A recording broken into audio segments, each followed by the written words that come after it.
Você, cara. E Então, eu tô vendo. show. Então, pessoal, vamos nessa. Eu vou pedir para que vocês, se tiver alguma pergunta, deixa a pergunta para o final, tá? Eu acredito que a apresentação vai ter entre 45 minutos e 1 hora, dependendo do que o Marco programou para a gente. Tem só 90 E é isso slides aí. aqui, cara. Só Tranquilinho. 90? Então tá fácil.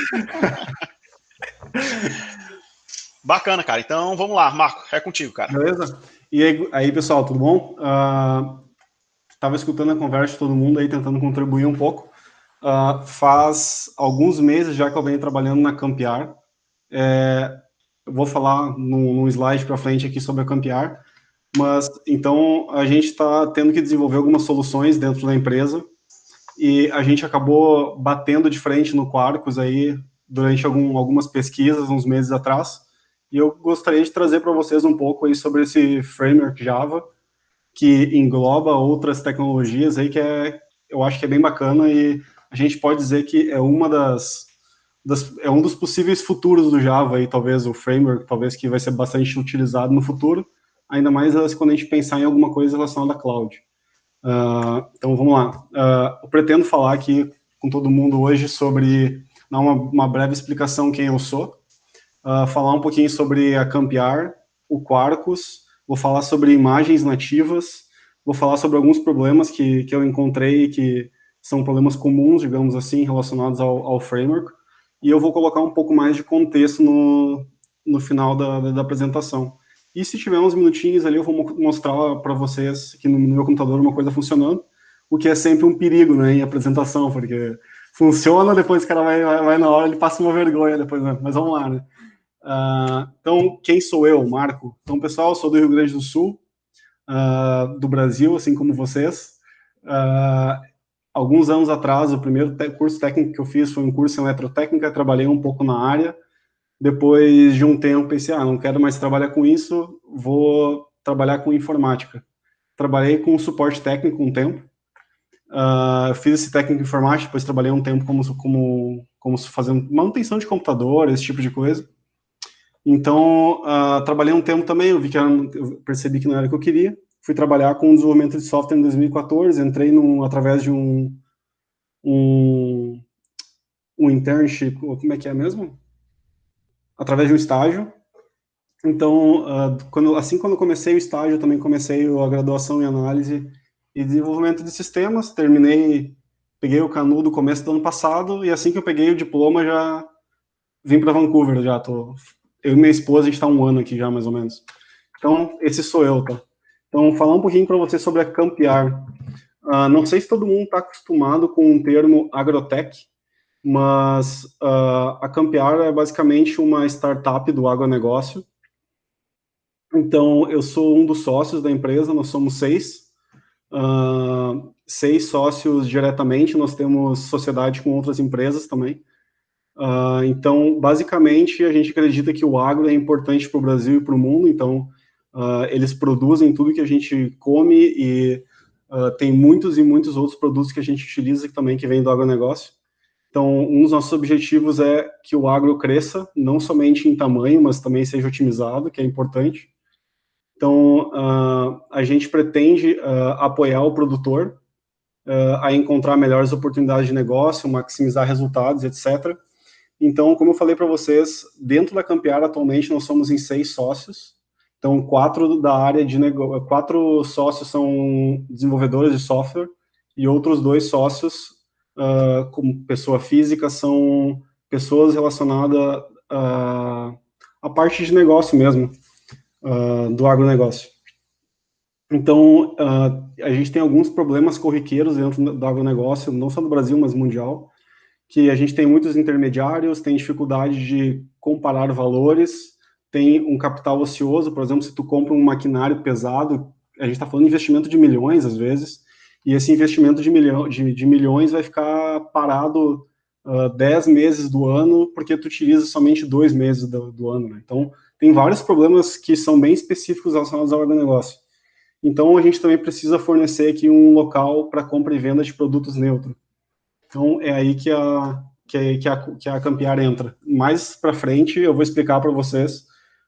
Eu vou dar uma pincelada, essa é a minha apresentação, os primeiros slides, assim, com exceção do último, na verdade, são todos pinceladas de diversos assuntos diferentes. O meu último slide é trazer isso tudo junto e mostrar para vocês aonde esses pontos se encaixam. E se eu passar alguma coisa, a gente conversa também, na parte de dúvidas. Então, vamos lá, Quarkus. Aqui eu acho que, na verdade, começa mesmo. Alguém já tem conhecimento sobre Quarkus aí, pessoal? Sobre GraalVM, esse tipo de coisa? Não? Então, o Quarkus é basicamente um framework open source para criação de aplicações Java, tá? Específico Java.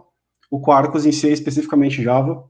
E ele promete ser um framework que, na verdade, vai otimizar todas as aplicações Java para cloud.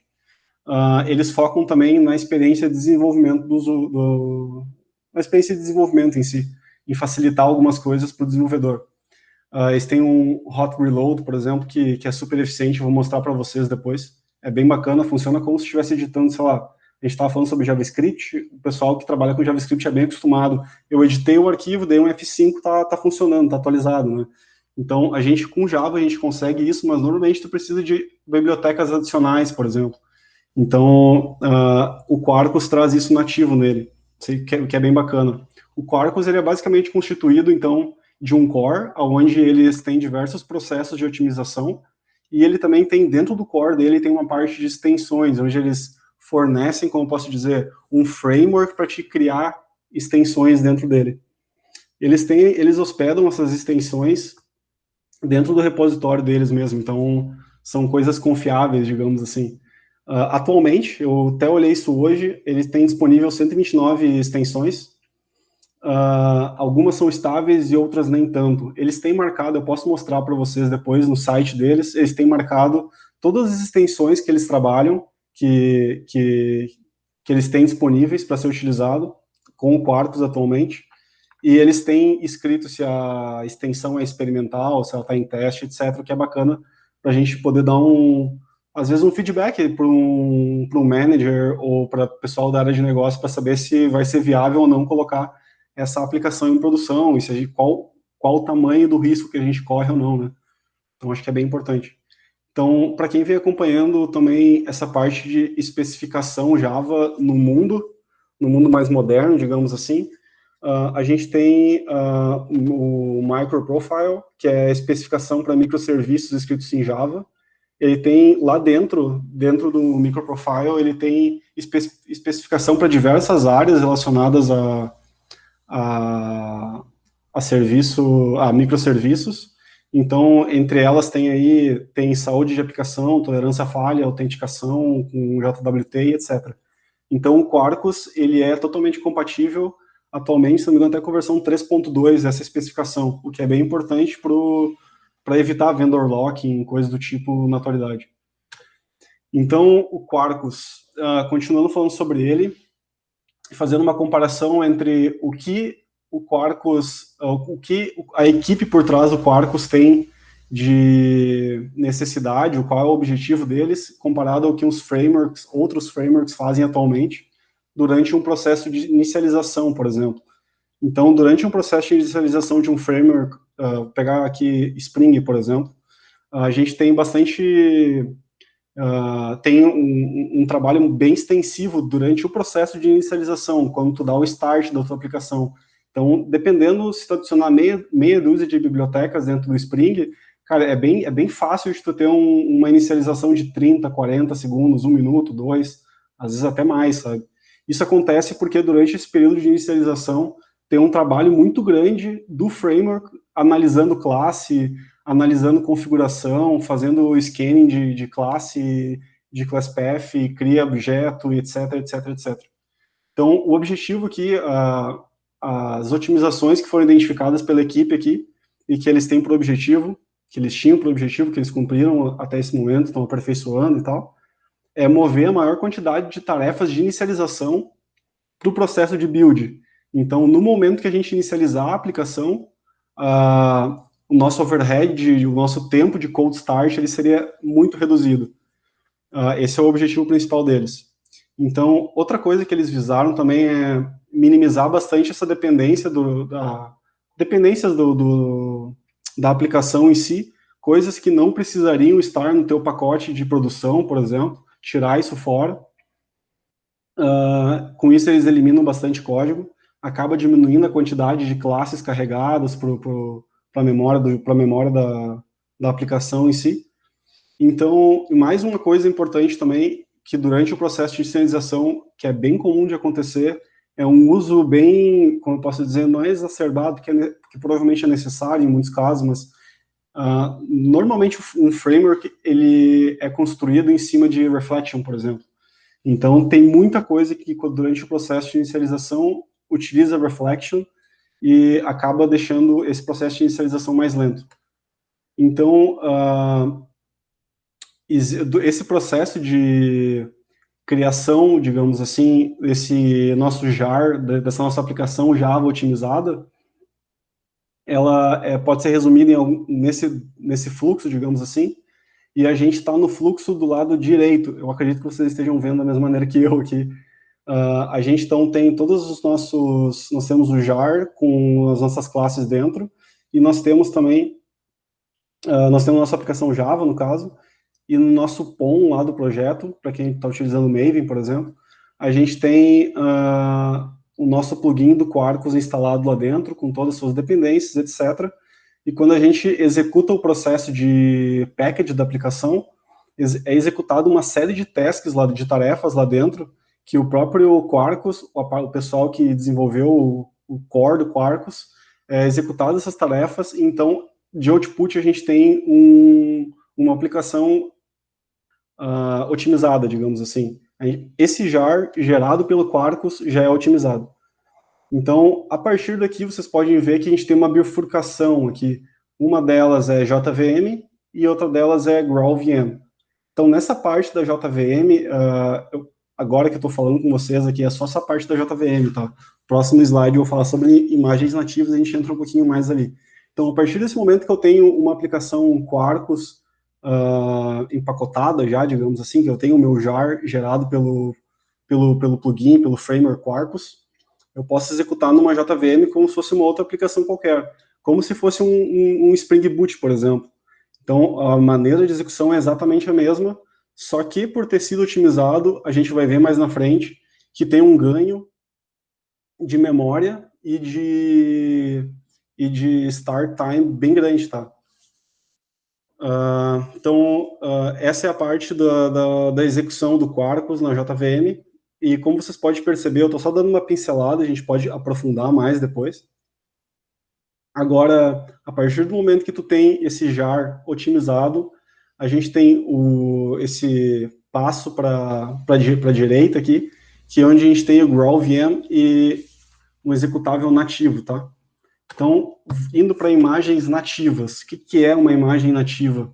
É uma imagem preparada especialmente para rodar em alguns ambientes que talvez tenha algum tipo de restrição, ou não, né? A gente pode executar numa máquina normal que a gente tem, posso criar uma imagem nativa e executar no meu computador aqui como se fosse qualquer outra aplicação, ou num servidor, como no EC2 da AWS, ou algo do tipo.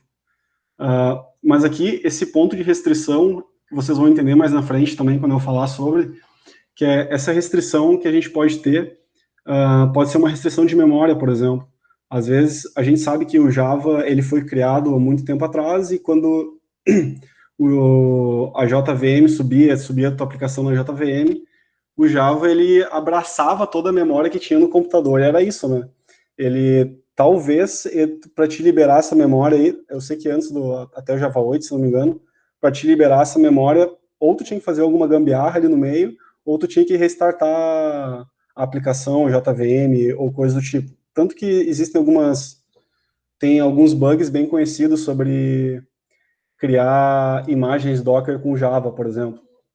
Existe solução para isso hoje, se eu não me engano, a partir da JDK 9, se eu não me engano, foi adicionado, o Java 9 foi adicionado uma solução para esse problema. Então, voltando aqui para essas imagens nativas, essas imagens, para criar essa imagem nativa, é utilizado GraalVM. GraalVM é uma implementação de JVM com diversos outros plugins. Não sei se alguém já leu alguma coisa ou escutou alguma coisa sobre GraalVM já. se alguém tem uma experiência ou não. Mas basicamente é uma VM, se eu não me engano, talvez não quero falar besteira, mas se eu não me engano da Oracle. Então eles estão desenvolvendo essa VM faz um bom tempo já, e a promessa deles é que ela tem uma performance muito grande de execução da aplicação. Em alguns casos ela chega a ser 15 vezes mais rápida, só de tu executar a tua aplicação na GraalVM ou numa outra VM tradicional e open source, por exemplo. Então, para gerar essas imagens nativas aqui, a gente tem basicamente o fluxo que onde tu tem o teu código Java, tu vai gerar o bytecode Java, que no final das contas vai ser o teu jar, que tu vai executar numa VM normal, e esse próximo step, que seria fazer a compilação nativa do jar para virar um executável. Então, tu não precisa mais ter uma JVM instalada para executar essa aplicação Java. Os caras, eles criaram essa tecnologia baseada nessa Substrate VM, não sei se alguém chegou a escutar alguma coisa também ou não, mas basicamente a Substrate VM ela tem componentes da JVM e eles criaram um plugin que tu consegue criar um pacote onde para dentro desse plugin, para dentro desse pacote vai algumas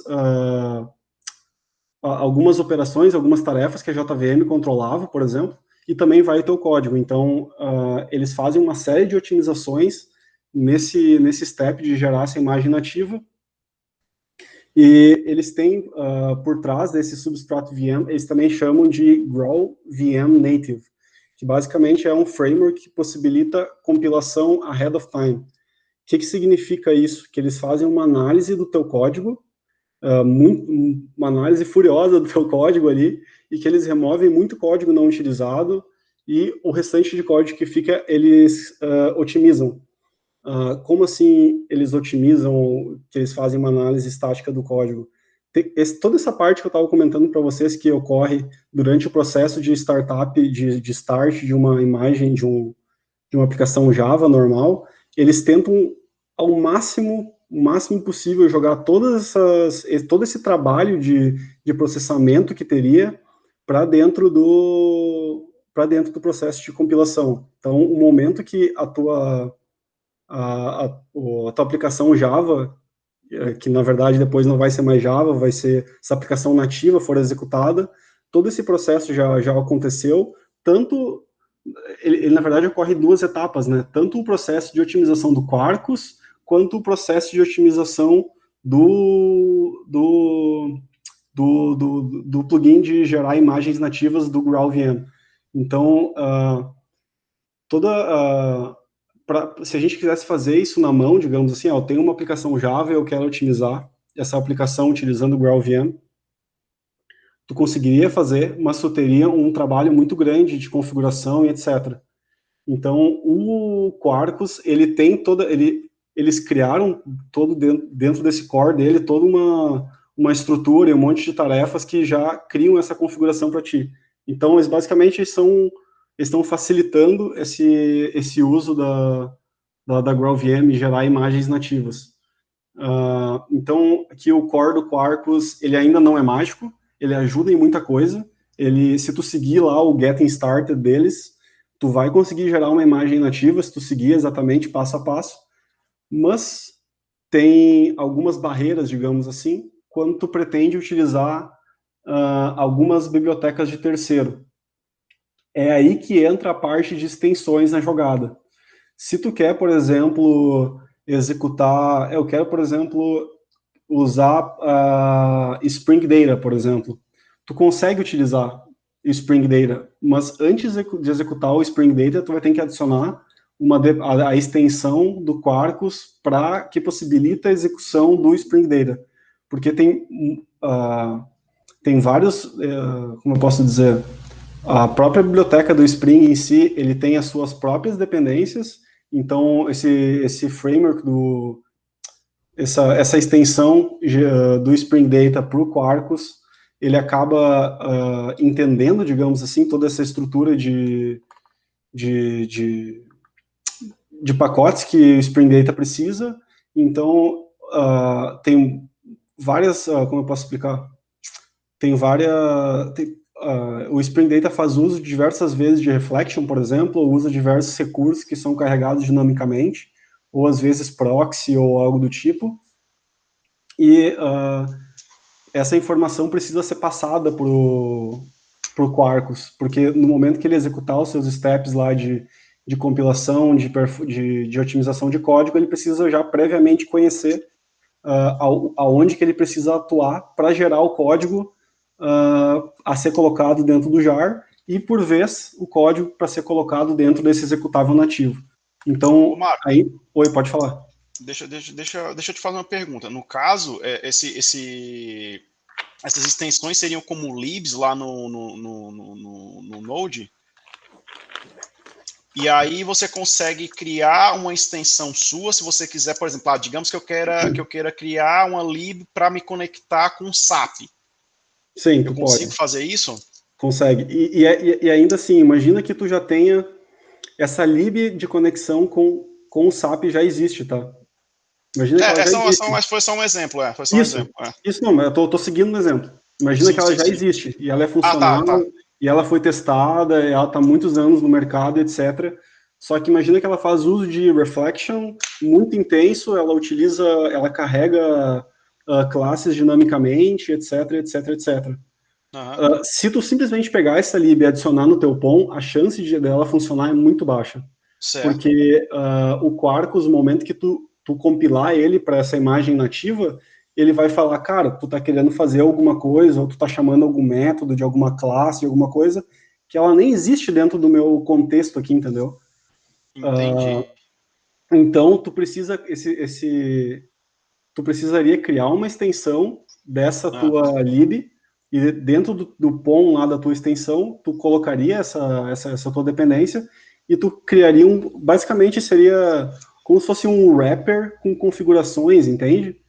Então, uhum. tipo, é basicamente isso que tu precisaria criar. É óbvio que tem algumas especificidades, né?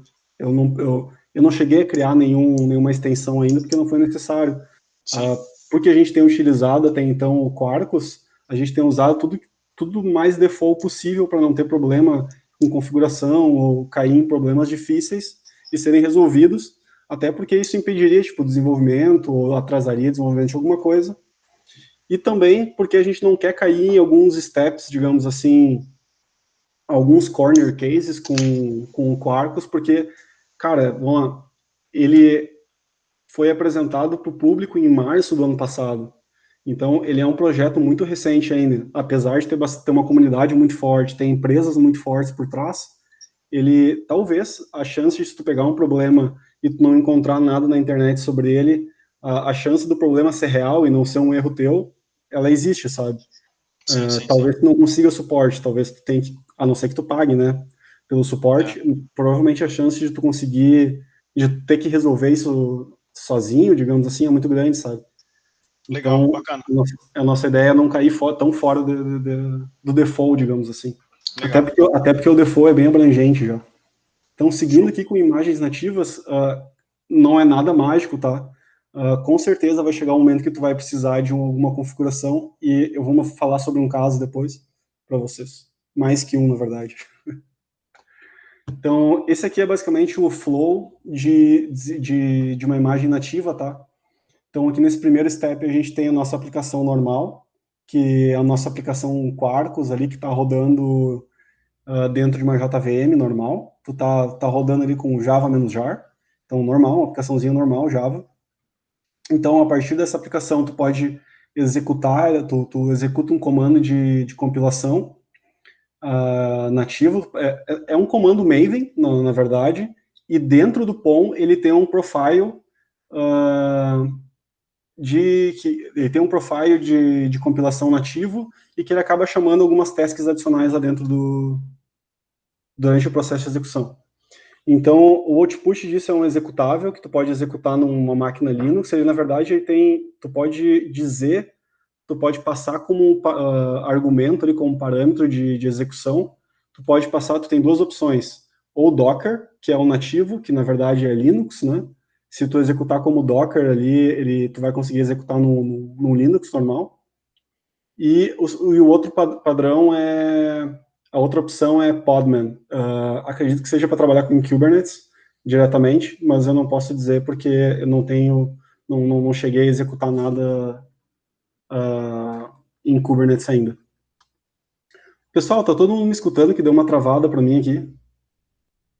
Tá de boa, cara, tá tranquilo. Tá de boa. Show de bola, que deu, como eu tô com duas telas, eu olhei aqui, eu tava travado, mas eu via a voz ali funcionando, mas eu tava com uma cara meio estranha travada ali. Então, a partir desse momento que a gente tem executável, tá? Tu pode pegar e executar no teu computador, no Linux ou qualquer outro servidor, no EC2, na AWS, é indiferente, tá? Mas aqui tem um passo adicional aqui. Se tu quiser criar uma imagem Docker com isso, tu consegue. E aí tu, a partir do momento que tu cria essa imagem Docker, tu desatacha, digamos assim, essa parte de ter que compilar por um ambiente específico. Se eu estou, por exemplo, criando uma imagem Docker desse meu executável, o que interessa para o meu executável é onde ele vai ser executado, né? Então, se a base da minha imagem Docker é um Linux, eu posso executar esse container Docker, aí, essa imagem Docker, num Windows ou qualquer outro ambiente, aí no Mac, OS, ou outra coisa. Então, imagens nativas, é isso. Aqui a gente tem algumas comparações, tá, pessoal? Essas comparações, na verdade, a primeira vez que eu vi, foram bem impressionantes, assim, porque se tu pega e compara uma aplicação Spring, por exemplo, normal, ela normalmente consome bastante memória e o Java já tem, como a gente estava conversando antes aqui da gente começar, o Java já tem uma estigma, digamos assim, de tomar conta da memória do computador e um pouco mais ainda e não devolver essa memória. Então aqui a gente tem basicamente dois tipos de aplicações diferentes nessa comparação, tá? Essa comparação aqui que vocês estão vendo, isso é do material oficial do Quarkus. Isso depois eu vou passar umas referências para vocês depois. Se vocês quiserem dar uma olhada, vocês conseguem ver exatamente essa mesma comparação e até tem explicações adicionais. Tem alguns outros blogs, inclusive, que pegam essa informação e destrincham ela. Tem bem mais detalhado do que isso. Então vamos lá. Tem basicamente duas aplicações aqui. Pensa que tu quer criar uma aplicação que vai utilizar REST e uma aplicação que quer usar REST, mais acesso ao banco de dados, tá? Então, nessa aplicação que tu vai utilizar REST, eles fizeram uma comparação entre uma aplicação que vai rodar nativamente, que foi compilado com o Quarkus e passou pelo GraalVM Native lá também.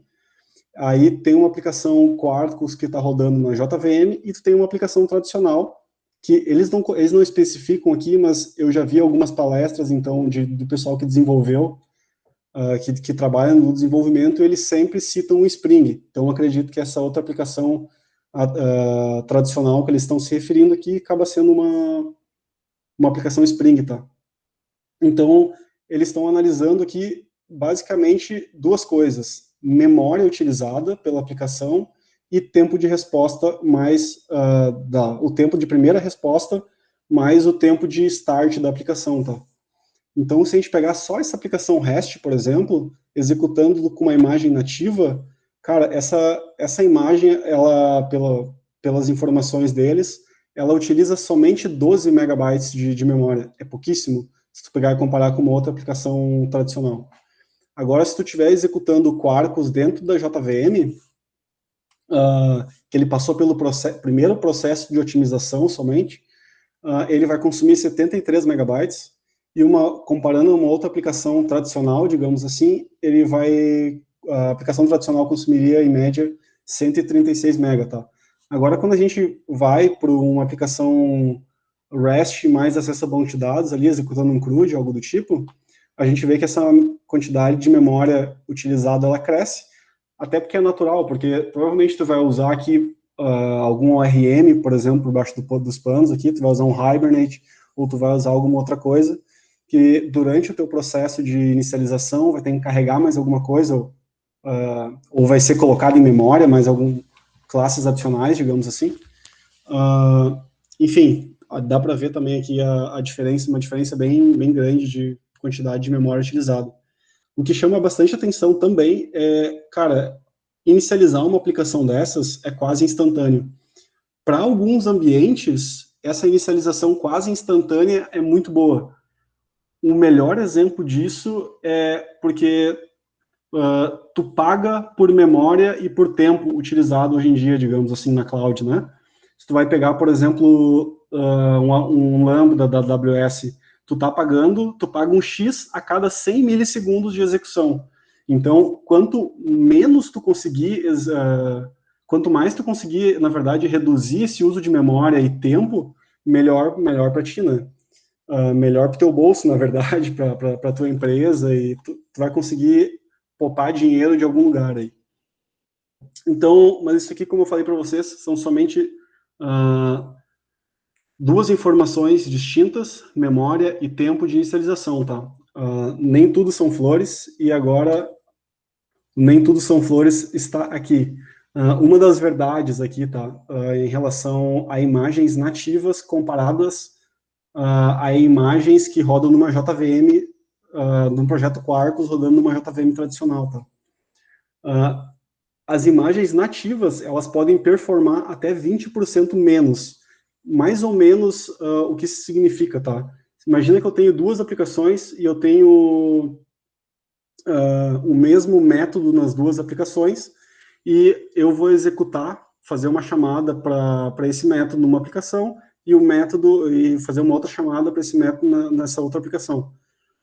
A chamada que eu vou executar para a imagem nativa, ela pode demorar até 20% a mais de tempo de processamento, tá? Isso não é uma regra, e por isso que eu estou colocando aqui até, porque isso depende muito do que tu está fazendo. Depende de quais funcionalidades do Java tu está utilizando, e como tudo nesse mundo de programação, de bibliotecas, escolhas de tecnologia, são trade-offs. Tu tem que priorizar, na verdade, o que tu quer, e para te conseguir ganhar um benefício muito grande de um lado, talvez tu tenha que abrir mão de um benefício do outro lado. Então, dependendo, para algumas aplicações, talvez isso seja um 20% seja uma coisa muito absurda, e para outras não, tá? Tudo depende 20% com base em quanto, sabe? Qual que é o tempo? É 20% em cima de 10 milissegundos ou é 20% em cima de 10 minutos, por exemplo? Tudo depende, né? Então, isso é um dos trade-offs que a gente tem que ter em mente, tá? Mas isso são comparações entre Quarkus rodando numa JVM e Quarkus rodando como imagem nativa, tá? A gente tem que sempre lembrar que já passou por um processo prévio de otimização. Então, me tira uma dúvida, cara. Só em relação ao que você falou aqui, se você for naquele slide anterior que você colocou, eu poderia falar para você que a cagada do Java hoje em dia era a JVM. Mas tem um ponto bem interessante aqui, que por que o pessoal sempre gostou tanto de Java? Cara, tem um trabalho fantástico e de muitos anos, eu acredito que desde os primeiros anos do Java, que é em cima do JIT, que é Just in Time, né? Que é um compilador que executa que é executado em tempo de execução, exatamente. E o que acontece? Quando a gente vai para uma imagem nativa, a gente não tem esse otimizador. Então, é por isso que, em alguns casos específicos, a gente tem uma queda de performance por não ter essa funcionalidade que a gente ganha com a JVM, entendeu? Entendi. Legal. Bacana, tá bom. Desculpa interromper. Não, capaz. Se alguém tiver alguma dúvida no meio aí, que for muito pertinente, que talvez vai esquecer depois aí, ou que eu vou perder o fio da meada, aqui é só levantar a mão.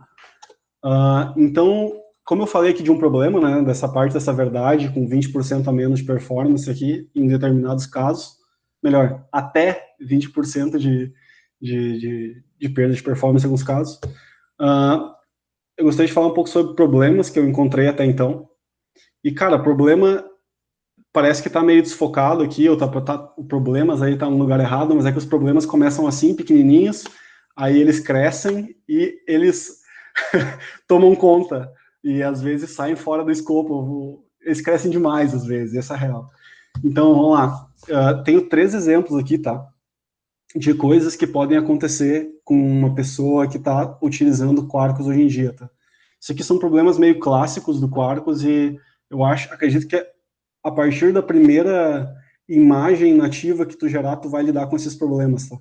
A primeira imagem nativa utilizando bibliotecas um mundo real, para uma aplicação no mundo real, não uma aplicação de Getting Started, por exemplo.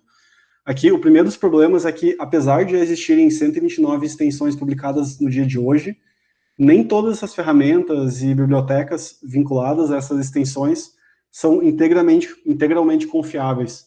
E esse confiáveis que eu quero passar para vocês aqui, não é, isso é uma aplicação de uma empresa que não é confiável, não é isso. É que talvez para colocar em produção tem um risco por essa aplicação, por essa extensão não estar estável atualmente, digamos assim. Ô, Marco, deixa eu te fazer outra pergunta, cara. Quando você fala que você pode criar essas extensões, quem é que cria essas extensões hoje? Esses 129 extensões que eles têm lá, cara? É a própria Oracle ou é a galera da comunidade que, tipo, se eu quiser criar a minha, beleza, eu vou lá, coloco no repositório, eles analisam, entendeu? Isso, exatamente. É um esforço conjunto, né? Então, passa por um processo de... Eu não tenho muita experiência com essa parte de criação de extensões dele, mas lendo, pelo que eu li por cima, passa por um processo de aprovação deles, tá? Eles dependem, querendo ou não, de comunidade também, porque é um projeto open source, né? Agora, quais são os critérios para essas extensões serem aprovadas ou não? Aí eu não vou saber dizer exatamente. Mas eu acredito que, pelas palestras que eu escutei até agora, já em relação a isso, eles são bem abertos, tá? E eles, inclusive, incentivam outras empresas e pessoas a criarem extensões. Agora, entre incentivar e realmente se concretizar, são coisas diferentes, eu não vou saber te dizer aonde que é a linha ali, é bem tênue essa linha, digamos assim. Sim, não entendi, cara. Maravilha, tá bom. O que eu falei para vocês antes sobre algumas extensões serem experimentais ou preview, vocês podem, quando vocês entram desse site aqui, quem já trabalhou com Spring conhece essa abordagem de site, é basicamente que nem o Spring Boot Initializer lá, que tu seleciona as extensões que tu quer e tu clica para gerar o projeto, e ele te baixa um zip ali, tu descompacta esse zip, e basicamente tem uma aplicação Spring rodando. Eles fizeram a mesma abordagem aqui, tá?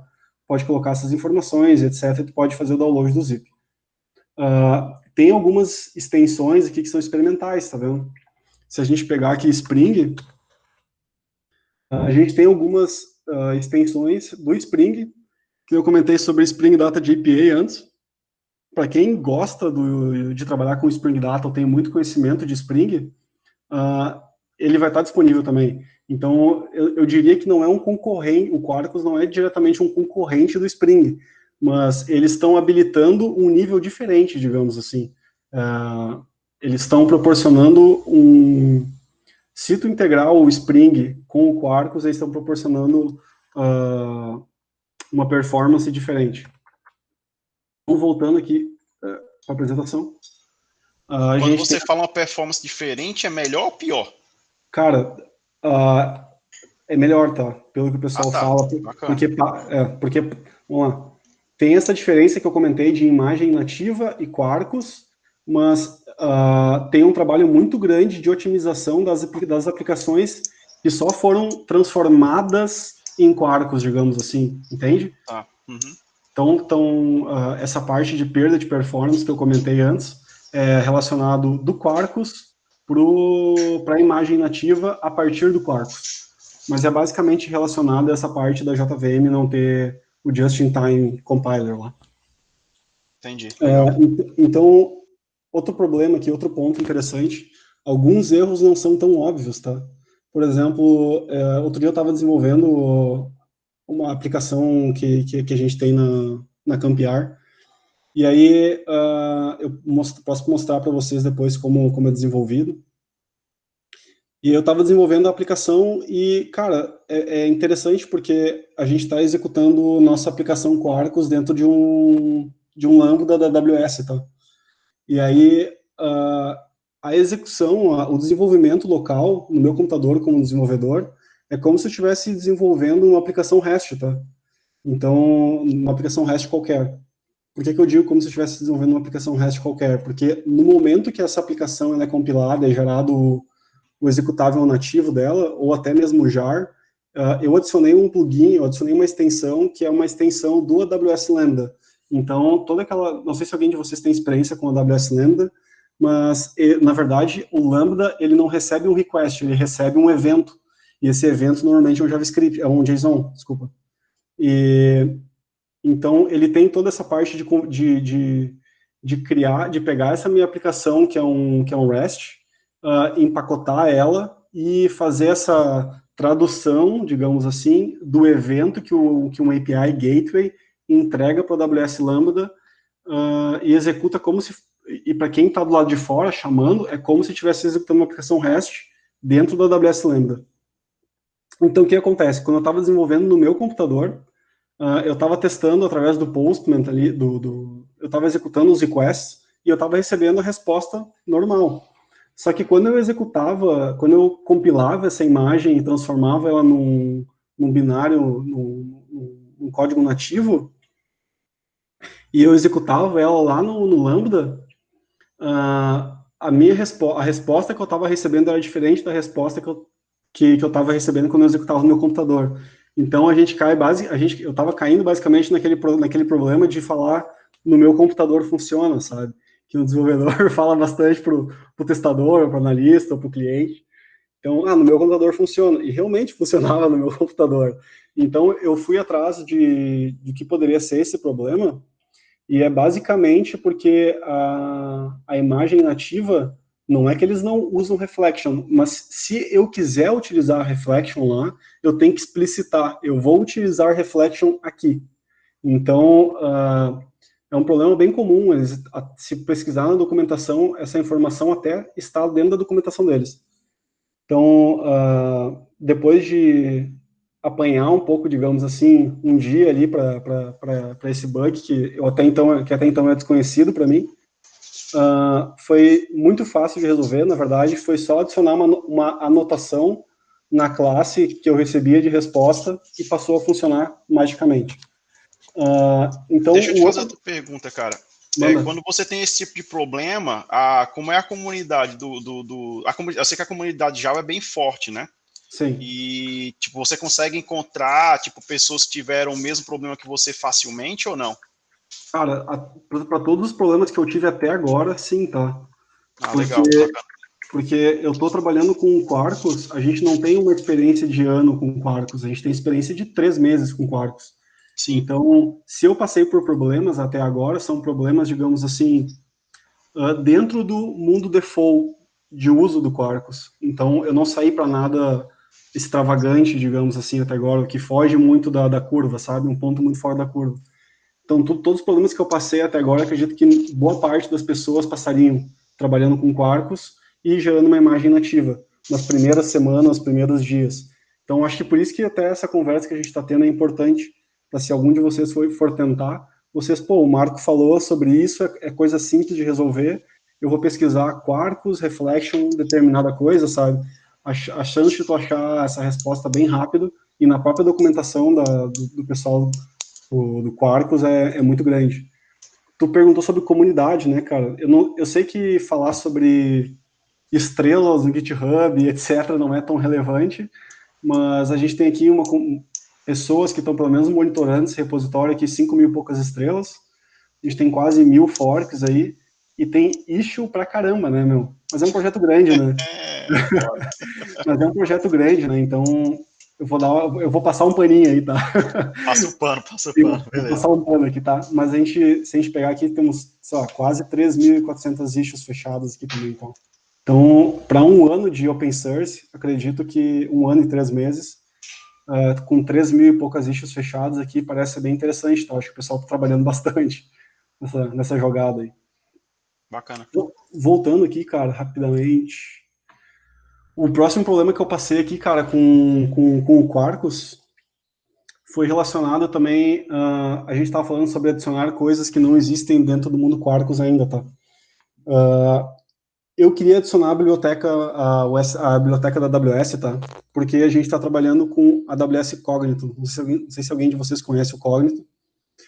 Então, eu gostaria de usar essa biblioteca, porque a gente está criando uma abstração em cima dela. Como a gente vai ter clientes diferentes dentro do nosso ecossistema, a gente gostaria de oferecer a mesma experiência e não depender da biblioteca da AWS de JavaScript para isso, a gente estava criando nossa padronização, nossa abstração em cima do código. Então, no momento que eu adicionei essa biblioteca, cara, na minha máquina, de novo, funcionando, bombando, tá? Mas no momento que eu fui gerar essa imagem nativa, começou a estourar problema para tudo que é lado, tá? Cara, eu descobri que a biblioteca da AWS, ela, muito do código dela é gerado dinamicamente, com base em alguns resources. Por exemplo, tem um arquivo JSON lá dentro que tem configurações, por exemplo, de classes ou coisas do tipo. Então, no momento que eu ia executar essa aplicação, que eu chamava o request lá, eu tinha problemas tanto em tempo de build quanto em tempo de runtime. Então, às vezes, eu executava algum método lá dentro, eu fazia alguma requisição para esse Lambda, e, cara, eu recebi um erro, não sabia por quê, e na minha máquina funcionava tão perfeito, sabe? Então, eu peguei e fui ver, eu ia no CloudWatch lá olhar, eu olhava o log do Lambda, e tava lá algum problema de classe tal não existe, ou não foi possível carregar tal informação, etc, etc. No final das contas, era basicamente o mesmo problema que eu tive com a minha classe, com que eu estava recebendo um response vazio. É basicamente o Quarkus mais a geração de imagem nativa, tentando fazendo essa análise de código estática durante o processo de compilação, tentando pegar todas as informações e criar esse pacote nativo, digamos assim, esse executável, esse binário, e não encontrando a classe que ele precisaria trazer para dentro desse pacote. Então, no momento que ele vai executar lá em produção, ele não encontra essa informação lá e ele lança uma exception. Então, para resolver esse problema com essa biblioteca da AWS foi bem fácil, tá? Porque, cara, a AWS, quantas milhões de pessoas utilizam, e existe acho que uma comunidade muito grande de pessoas que utilizam Quarkus e utilizam a AWS, tá? Então foi relativamente fácil resolver esse problema especificamente, mas foi a partir daí que eu passei a ter mais consciência dos problemas que tinham relacionados a carregar alguns resources dinamicamente, ou reflection, coisas do tipo relacionado ao Quarkus, rodando em imagens nativas. Eu sei que existe o pessoal que trabalha no desenvolvimento da GraalVM lá, eles desenvolveram um tracing agent, que é basicamente um agent Java, que tu consegue adicionar, tu consegue executar a tua aplicação Java na JVM, e ele fica monitorando a tua aplicação, e ele, de output, quando tu para a tua aplicação, ele te entrega essas configurações, para te gerar, por exemplo, essa imagem nativa, com essas bibliotecas e com esses métodos que tu está executando, tu precisa passar esse parâmetro para esses parâmetros como argumento de compilação. Então tá bem evoluído, tá? Eu fui descobrir isso depois só, depois de passar pelos problemas só, tá? Então fica a dica para quem for usar Quarkus e passar por algum desses problemas, existe esse tracing agent, que eu não cheguei a utilizar ainda, que ainda não precisei, então, que faz essa análise de código para ti, no teu localhost mesmo, e consegue te dizer quais são os resources e qual a configuração que tu tem que adicionar nessa imagem nativa, na compilação dessa imagem nativa. Então, aqui, eu acho que eu cheguei finalmente, eu sei que eu falei pra caramba até agora, e é meio maçante até o que eu falei, bem maçante, na verdade, mas eu queria passar uma pincelada de tudo para chegar até aqui e dar um pouco mais para colocar um pouco mais de contexto e dizer aonde essas coisas todas se conectam, tá? O que a gente está desenvolvendo na Campiar? Cara, basicamente a gente está criando um marketplace, tá? Tu pega, eu vou chutar alto, tá? Porque o negócio é meu e a gente quer que dê certo e a gente tem que mirar lá em cima. Então eu vou dar o exemplo de Mercado Livre, eu vou dar exemplo de Amazon e etc, tá? Imagina que a gente quer criar um modelo, uma plataforma de marketplace nesse nível, tá?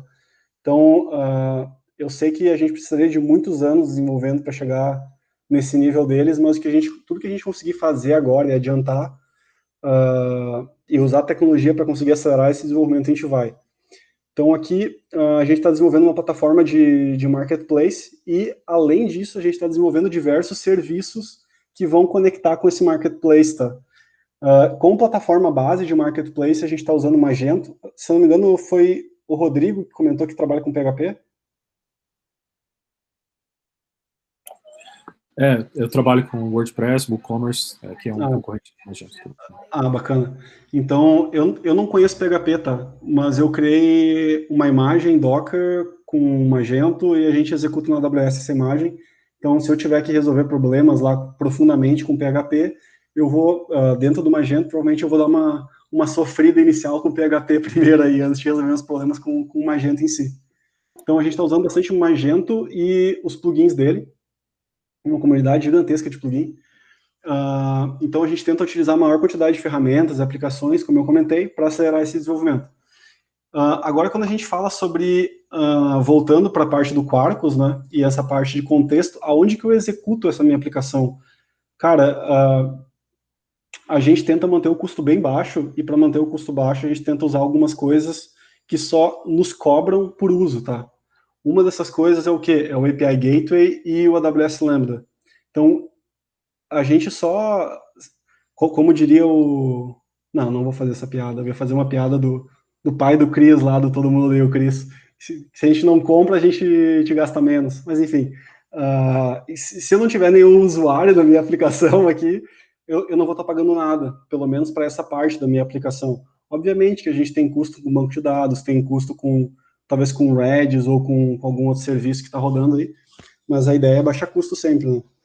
Então, se eu pegar uma aplicação Java, e agora entra a parte onde que eu bati no Quarkus, como foi meu primeiro contato com o Quarkus, eu estava um pouco insatisfeito com o fluxo de desenvolvimento de uma aplicação Java, utilizando o Lambda, por exemplo. Não sei se alguém já teve a experiência de trabalhar com Lambda ou a trabalhar com AWS SAM, que o AWS SAM é só um acrônimo para Serverless Application Model. É basicamente um template, que é uma abstração em cima do template lá do CloudFormation da AWS. Então, basicamente a gente declara os recursos que a gente está usando, executa um comando da própria linha de comando da AWS e ele cria uma stack na AWS, etc. Cara, a gente estava com tempos de cold start, que é quando a gente faz o primeiro request da aplicação lá, até a aplicação ficar disponível para daí acontecer o request, a gente estava com tempos absurdos lá. A gente estava com 20 segundos, 25 segundos, 15 segundos. Imagina para o cliente que está esperando essa requisição, é muito tempo. Então, sem contar que o processo de desenvolvimento em si era complicado. Porque, não sei se alguém desenvolveu já utilizando a linha de comando do AWS SAM. Cara, basicamente, quando tu cria essa função local ali, e tu executa o AWS SAM Local API, ele sobe um web server, ele fica monitorando essa tua aplicação, e quando ele recebe um request através desse web server, ele pega essa tua aplicação e ele descompacta a tua aplicação, aí ele executa ela e aí ele serve a resposta do usuário.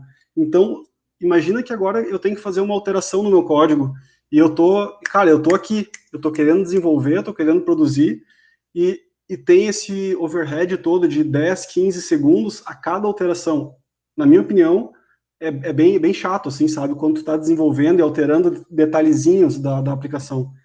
Então, eu fiquei bem insatisfeito com essa parte do AWS SAM e com todo esse ecossistema de Lambda, etc. E eu pensei, poxa, cara, deve ter alguma coisa mais rápida e mais fácil para eu desenvolver no meu dia a dia, que seja prazeroso até de desenvolver.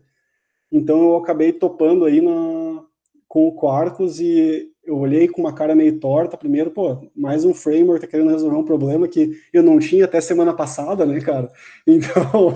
Então, mas eu dei um voto de confiança ali, eu dei uma testada e tal. Realmente, muito sólido até aqui, tá?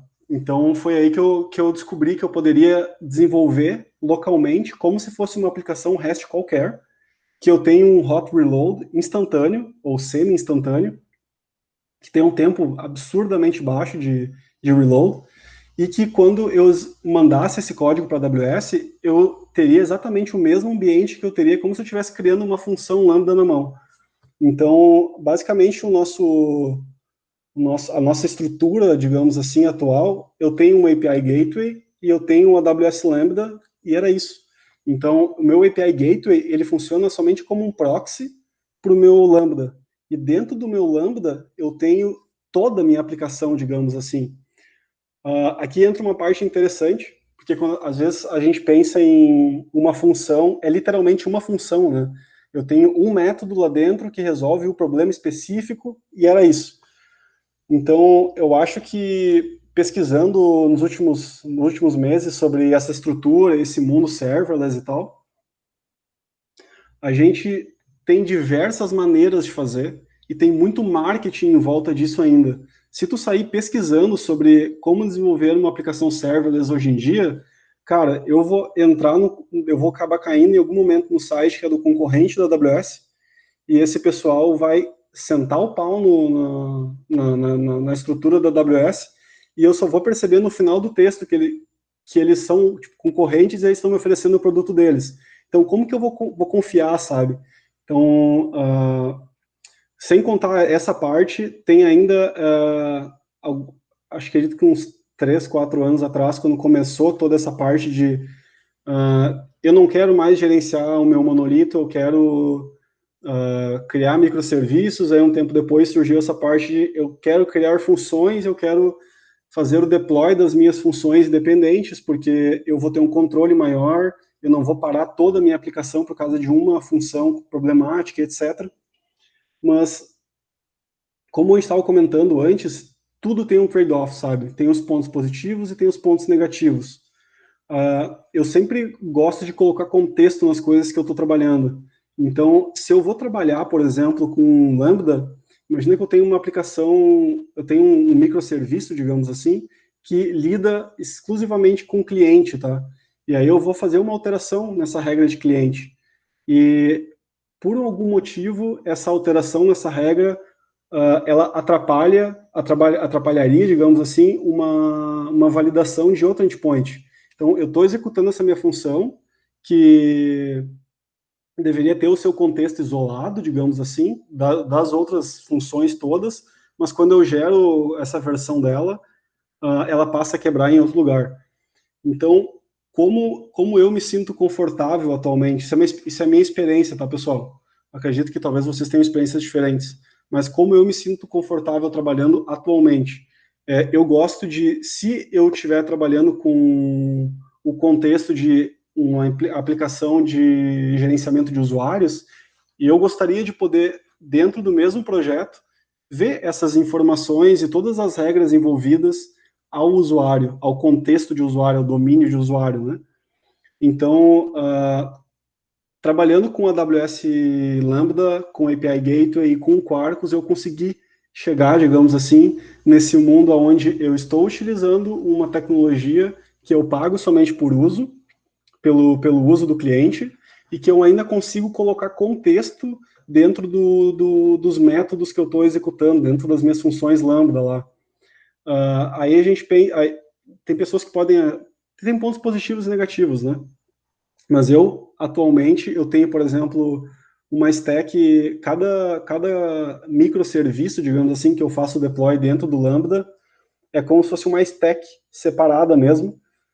Então, eu vou ter um API Gateway dedicado e eu vou ter um Lambda dedicado para esse meu microserviço, digamos assim. E esse meu microserviço, que é servido através do API Gateway, ele pode ter N endpoints dentro dele.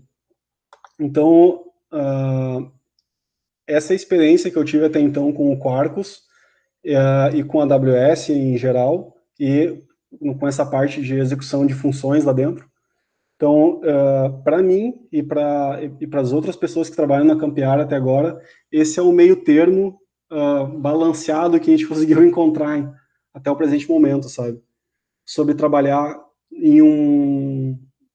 sobre prover os nossos serviços dentro da AWS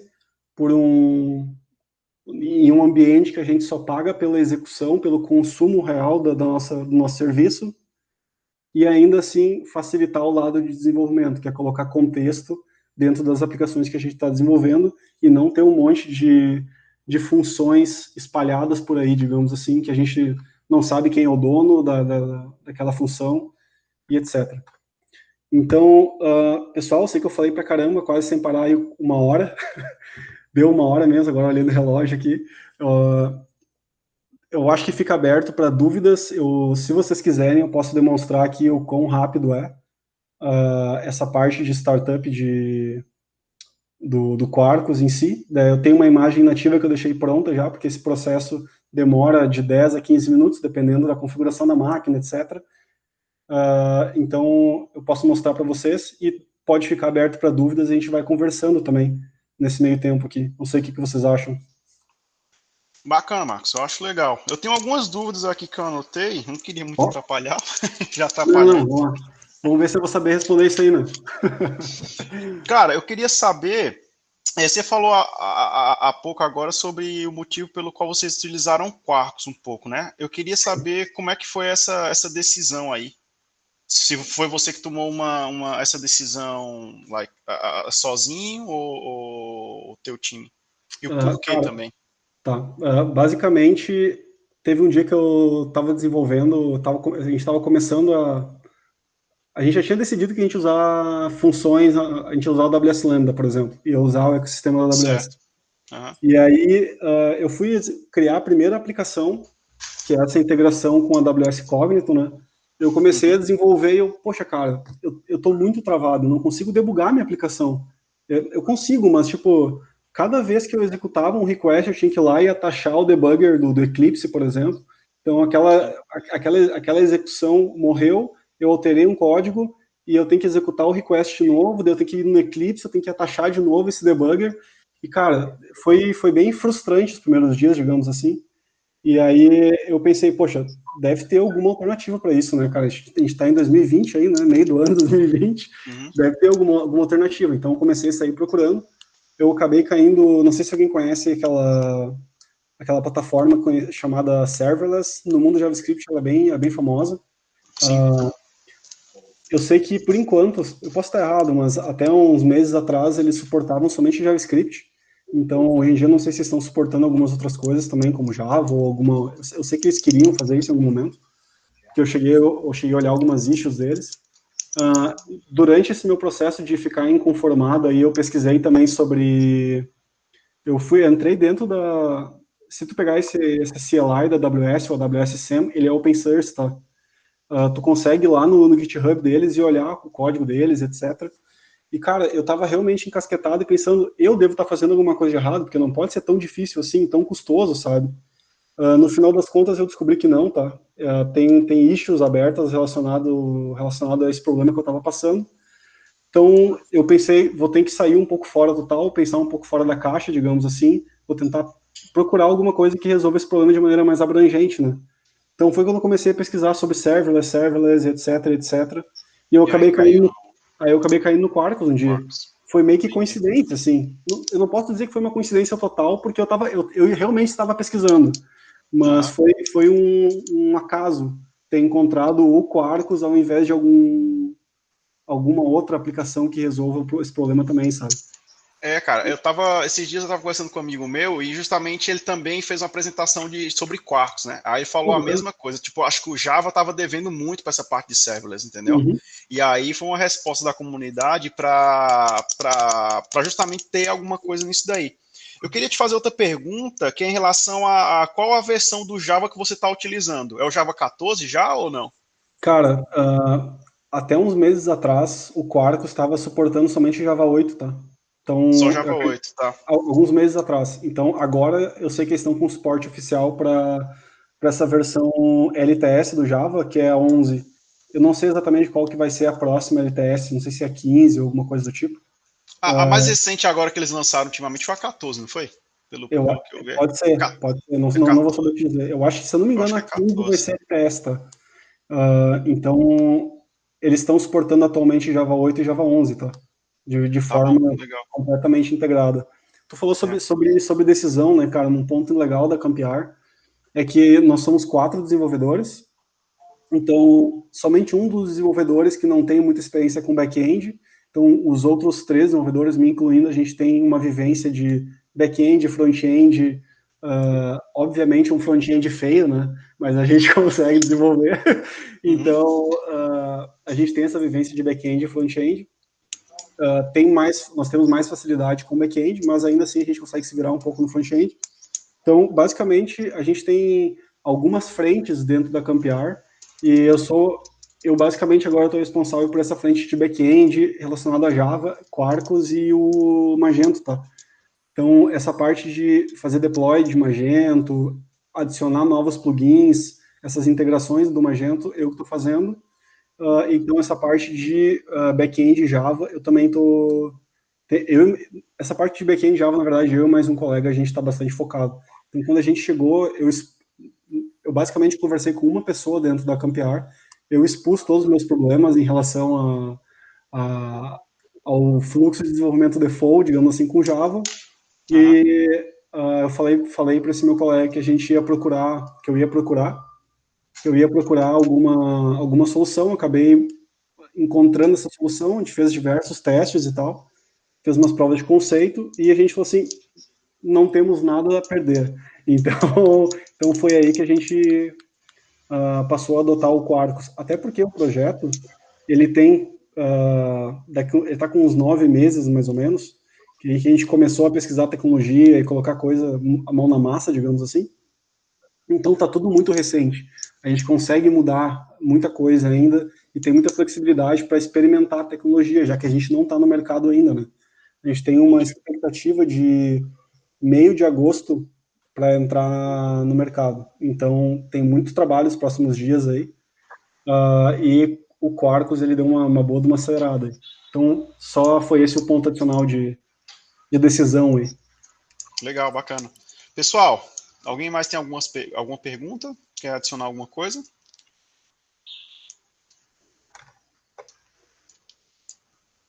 Não? Você quer apresentar mais alguma coisa, Marco, do que você estava falando para fazer o deploy?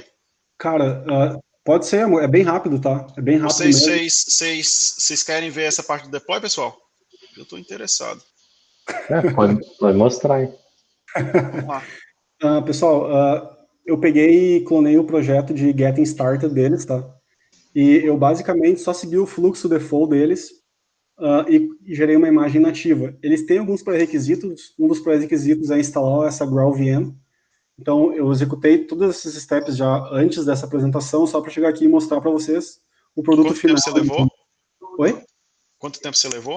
Para instalar tudo, cara, eu acho que instalando e lendo dá no máximo 1 hora, porque tipo, são coisas legal. que não trabalhou assim antes, né? Então, é bem rápido. Dá para brincar. Dá. Cara, se tu só seguir o tutorial deles, é muito rápido. Acho que 15, 20 minutos tu instala a GraalVM, clona o projeto e executa essa imagem. É bem default, tá? Não tem nada demais, nada mesmo. Bacana. E se tiver, tem meus contatos ali que a gente pode trocar uma ideia depois também. Então, o que eu fiz hoje de tarde, tá, pessoal? Eu gerei um executável nativo para vocês verem o quão rápido ele starta, tá?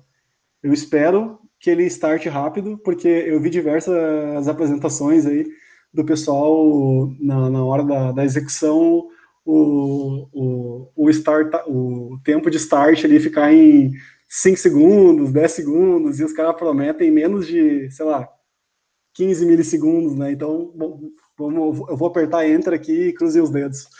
Vai lá, Lady Murphy. Aí, cara, já tá rodando, tá? Foi só um Enter e tá rodando. Já subiu? Cara, sim, startou em 0.019 segundos. É absurdo de rápido, cara. Caramba, cara. Só pra mostrar aqui, eu vou executar um curry aqui. Aí, tá vendo? Tá executando. Eu vou baixar a imagem aqui. Eu vou dar um Ctrl+C pra ela parar aqui. Vou voltar pra cá, vou executar o curry, vocês vão ver que deu conexão negada, tá vendo? Sim. Vou executar de novo. Cara. Vou executar de novo aqui. Cara, deu 0.026 segundos. Então, isso é a imagem nativa, tá? Agora eu vou mostrar para vocês a imagem, o jar rodando na JVM normal, tá? Eu acho que é isso aqui. Vamos ver se vai rodar. Isso aqui é uma aplicação é uma aplicação Quarkus otimizada para rodar em cima da JVM. Tá? Então aqui ela demorou 2 segundos. Talvez, se eu executar de novo, ele execute mais rápido ou não, depende também de muita coisa, depende do processamento da máquina, etc. Ó, deu um pouco mais aqui, deu 3 segundos. Se eu vir aqui executar um curl de novo, tá aqui a mesma informação, tá? A única coisa que eu vou fazer aqui agora, eu vou executar o Quarkus em modo de desenvolvimento, tá? Deixa eu ver uma coisa aqui. Tá, vou executar em modo de desenvolvimento, vou fazer um request, vou alterar esse request no código e só executar novamente para vocês verem que ele é bem eficiente nessa parte de hot reload, tá? Então, eu vou executar ele aqui como sendo uma aplicação Java, uma aplicação Java normal em modo de desenvolvimento, tá? Então, é só Maven Quarkus 2.dev. Então, ele faz um processo aqui, ele loga aqui que tem um processo aberto para eu plugar aqui um debugger, por exemplo, através de um Eclipse ou algo do tipo. Se tu fazer essa execução no Eclipse ou em alguma outra IDE, que ele é compatível, que o Quarkus é compatível, ele já aparece isso aqui em forma de esse listening for transport de T-socket address 5005 aqui, ele aparece em formato de link já, tá? Então tu clica, ele já loga direto ele já pluga direto com o debugger da ferramenta. Então aqui o modo de desenvolvimento dele, tá? Ele executou em 4 segundos, um pouquinho mais que 4 segundos. Então, se eu vir aqui executar um curl, vocês vão ver que ele, hello, o MTAP, o assunto de hoje é Quarkus. Então, eu só vou abrir aqui o Visual Studio Code e fazer essa alteração desse texto aí, só para vocês verem que é relativamente rápida essa alteração. Você é traidor mesmo, hein, velho? Você tá usando o Visual Studio para o meu computador, rodar Java? O meu computador é de 2013, tá? Então eu tenho que ser paciencioso com ele. Então o Visual Studio Code, para esse momento delicado aqui, é mais eficiente, tá? Mas cara, o meu amigo também ele estava usando, cara. Eu nem sabia que você podia usar Visual Studio para rodar Java. Sim, ele tem plugin, cara, aqui, por exemplo, se eu te mostrar rapidinho aqui. Talvez aqui. Ele tem um plugin, não é local aqui. Como eu estou usando com WSL, que é aquela versão de Linux dentro do Windows, então ele tem um plugin para isso também. Ele tem um debugger para Java, ele tem um Java Extension Pack. Então, por exemplo, se eu quiser autocomplete, se eu clicar em cima de uma classe, ele entra dentro dela, por exemplo, coisa do tipo, tá? Legal, bacana.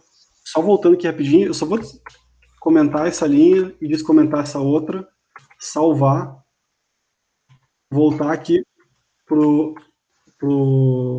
terminal aqui e executar um curl novamente. Ele está fazendo o build ainda, né? Exatamente. Ele alterou, deu um hello me tap aqui. Então, o que ele fez aqui, ele recompilou algumas classes, ele parou o web server e startou de novo, tá? Ele levou 1,72 segundos, a partir do momento que ele identificou essa alteração. Então, é fantástico. Se ele está recompilando tudo, é fantástico. Isso. É bem parecido com o JavaScript mesmo. Não sei se você tem... E desculpa, eu falei 1 segundo aqui, né? Então não foi isso. Na verdade, o tempo total ele levou 6,303 segundos. O que é bastante rápido, tá? Se a gente vai comparar uma aplicação Java normal, digamos assim. E é basicamente isso, pessoal. Eu sei que ele consegue uma performance melhor aqui, tá? Mas meu computador ele tá um pouquinho velhinho, tem que ter paciência com ele e eu tô rodando alguns outros processos aqui. E também você tá online, né, cara? Você tá exatamente. Meio que captura de imagem, etc. Aqui. Então, Marcos, cara, obrigado pela tua apresentação. Eu gostei bastante, deu para ter uma visão bem melhor do que é o Quarkus, né? Queria agradecer também o pessoal que esteve presente até o final, muito bom. E, galera, de novo, o objetivo dessa comunidade vai ser para divulgar conhecimento, compartilhar conhecimento. Então, se você tiver alguma informação que acredita que é válido compartilhar com o pessoal, me procura, a gente troca uma ideia, marca quando é que você pode fazer uma apresentação e também aumentar a nossa rede de contato aqui dentro de Vancouver, Canadá no geral. Beleza? Show de bola. Agradeço a todos pela participação e Tamo junto. Valeu. Parabéns, Eu vou deixar Marcos. essa gravação disponível, depois eu passo para vocês o link e tudo mais lá no Meetup. Galera, só um ponto adicional. Aqui estão as referências que eu comentei, vocês vão ter acesso a essa apresentação depois. Eu vou passar essa apresentação para o José. Então, qualquer dúvida que vocês tiverem, pode entrar em contato, tá? Vocês me encontram no grupo ali que o José criou. Então, aqui tem os meus contatos, se vocês quiserem trocar uma ideia, precisarem de mim para alguma coisa. Se vocês se aventurarem no mundo do Quarkus, não hesitem, eu acho bacana ajudar, trocar conhecimento. É só dar um grito, tá, pessoal? Valeu, obrigado pela paciência de todo mundo aí, pelo meu monólogo de hoje aí. José, obrigado e parabéns pela iniciativa, muito legal aí. Conte com a gente para as próximas.